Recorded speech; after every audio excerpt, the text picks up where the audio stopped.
Joe, we've discovered a new planet with the density of styrofoam. Planet Styrofoam.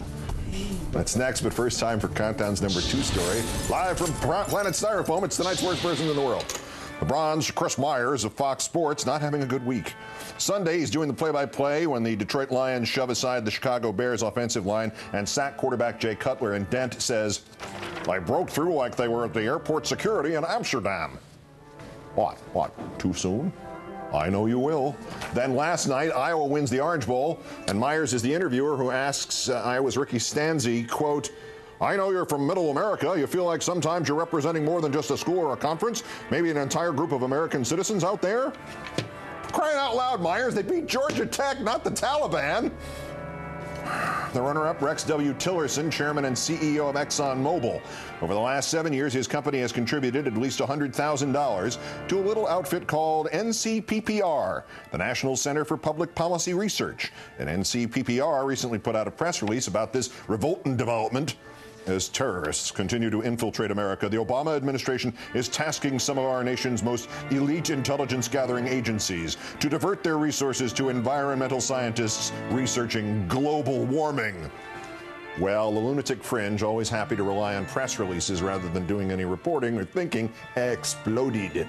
FoxNews.com screamed, "CIA resources diverted to climate change."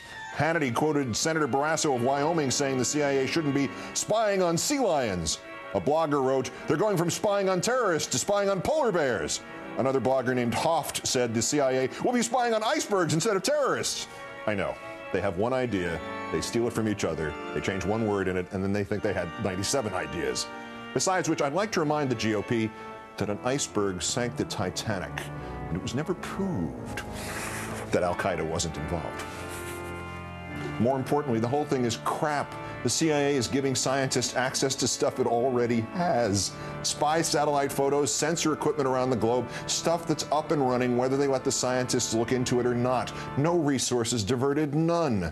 But for some reason, an ExxonMobil-funded phony think tank put out a press release claiming the CIA was now studying climate change instead of spies. Golly, I wonder why they did that. But our winner, Billo the Clown, and this is Clown College time. I mentioned this last night, but it deserves the full read. Simply put, Al-Qaeda thugs have no rights, none. They should be killed on the spot, and they are being killed by the drones. So if they're captured, they should undergo harsh interrogation and be placed in military prisons. Okay, were you planning to still put them in the military prisons after you kill them on the spot, or do you need to rephrase your plan? Seriously, Bill, we need to walk you through the idea of why we have trials. Ultimately, why we ask questions first and shoot later. It's not about rights. It's not about who's a thug. It's not about how much sadistic joy and the sickos like you get from the thought of harsh interrogation. It's so we get the right guy.